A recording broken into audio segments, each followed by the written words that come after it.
Hey there folks, welcome to another little gear review here. What we're going to do is we're actually going to put together a Seek Outside U-turn. I got a large stove here, came in this bag, and I figured this would be a really good video altogether because I've never put one of these together. I have just the older version, not the U-turn, but I have a medium-size Seek Outside stove. So I get the gist of it, but this is a first for me. So I have put together the actual pipe and I still need to do a burn. And I figure I'm going to put this whole thing together step by step, go through all the same scenarios that you would if you were just purchasing a new one, and potentially make some mistakes along the way, work through it, and show you exactly what to expect. So first things first, let's just kind of go over everything that came in here. So I did get this tube.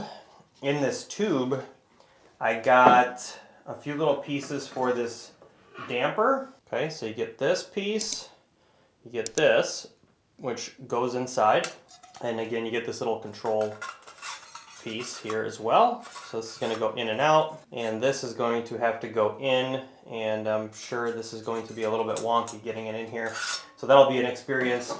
This is essentially the body of the stove, and hence why it's called a U-turn, is because this is going to form a U in one of these pieces. So this is the top, hence the opening here for the stovepipe. Here's the bottom, right? No stovepipe opening. And then we get really what I would call the entire door. So this is the front of it, and here's your sliding door to it. I really think the whole thing is a door. I thought this was interesting. I didn't expect it, but there's two baggies of accessories, meaning the little nuts and bolts of it. So the little feet and the little wing nuts. And then you get 4 of these rods, and these rods are essentially what hold this thing together. So without further ado, let's get cooking here. So I am going to take this bottom here, and I'm going to take this door here. So this is obviously going to go like this. Okay. So that's going to go like that. I'm going to open this up. Ooh. So this is going to have little things.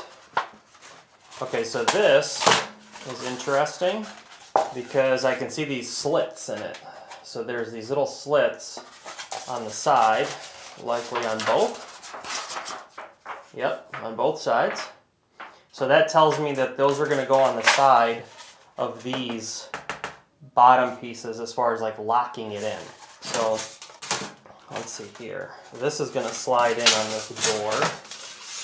This is going to be interesting the first time we do it.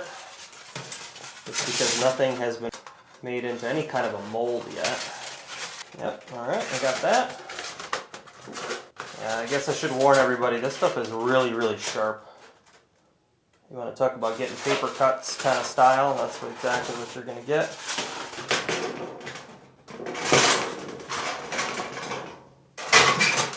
So you can see what I mean by the U, right? Here's the U-turn.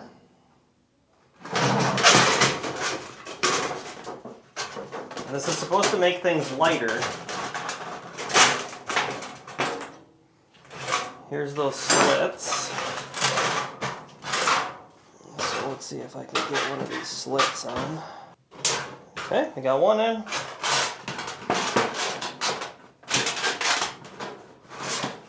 Tell you what, this is a neat configuration, but definitely would be tough doing it first time in the cold.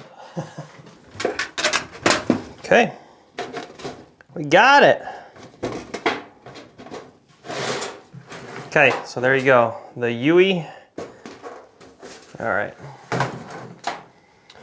All right, so now we're gonna get the top on.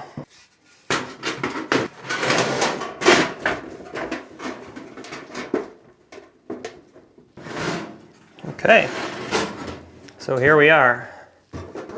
Top on now, sides are all together. Now this is always the fun part because holding it down in the right capacity is always a pain in the rear. So I will save some time here and shoot through. But on these little rods, there is a I wouldn't call it a potential right and wrong way to do this.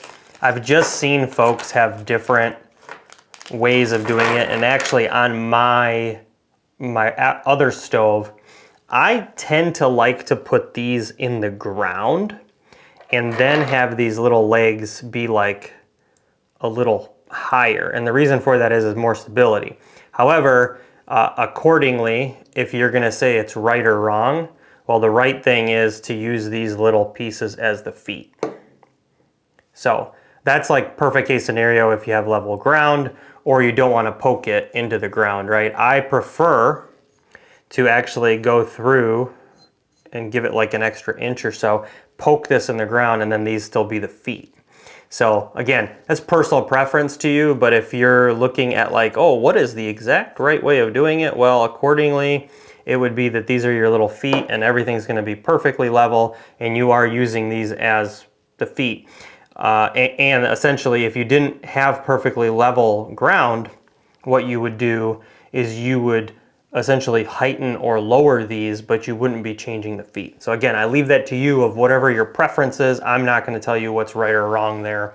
However, I'm just telling you, my personal preference is I actually like these to go up a little bit, stick them in the ground, and then I can level it off of that. But I notice I get less movement in my stove that way, especially if there's wind.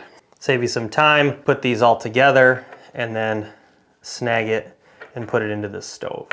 All right, so key word of advice, now that we have these together, so you have a wing nut here, you have the bottom little foot, and then you're gonna have a wing nut on the top that's basically going to come in here.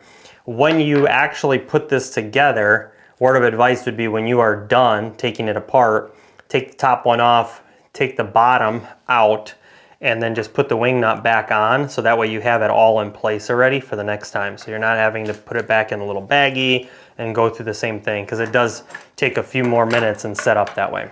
All right, so assuming you don't have another buddy with you, put this sideways like this, and we are going to start with the front here.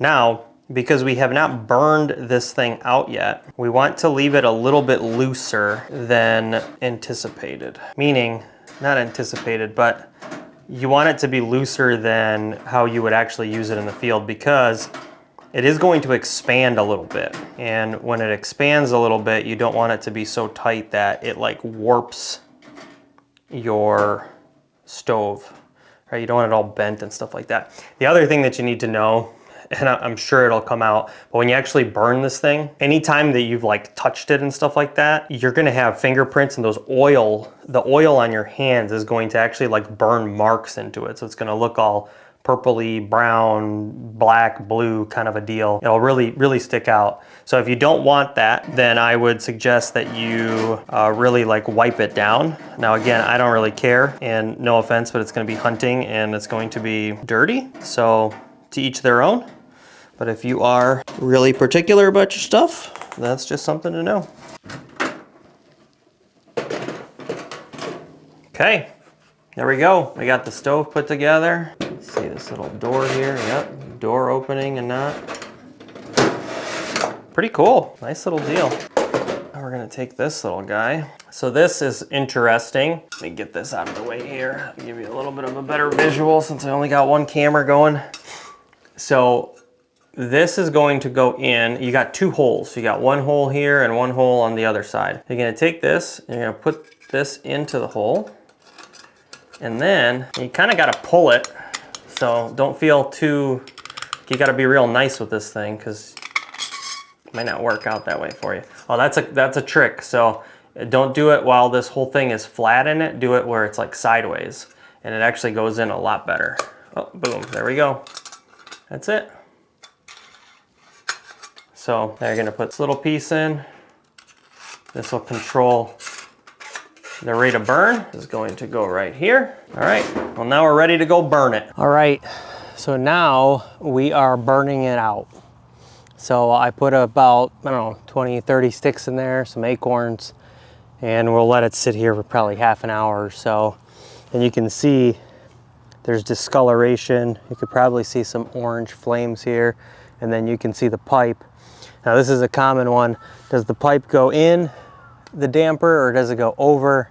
I have it over, but I will tell you it's a little difficult to get it on just based on the sizing of these rings. So it's all about like how far the spacing of these rings is on the pipe. But once you get it on here and it starts burning out, should be pretty good. And I am completely like downhill, kind of sideways. My whole yard goes like that. So I got a couple chairs here just to protect the pipe from potentially falling or going on its side here. So this is where I was talking about with the legs, how important it was for like the leveling and how I like to stick them in the ground versus just having a little peg, little bottom peg. So this would be a perfect example of you're gonna have to size the bottom legs at different lengths, or you're gonna move that little round piece up and then you can put it in the ground and kind of angle it that way. So again, whatever you prefer there, but that's what we got. And you can tell here what I was talking about with like fingerprints and stuff. You can see the fingerprints and the discoloration happening. So we only got a little bit of discoloration here. We got a little bit on the top of the pipe here and a little bit on the side, but we still got a long way to go. So I'm gonna need to pile in some more wood in here to get that heat up even more to get it fully burned out. Thanks for watching. I hope you enjoyed the process of putting together this U-turn stove. If you did, please subscribe to the channel so you don't miss additional videos. Thanks much. Have a great one.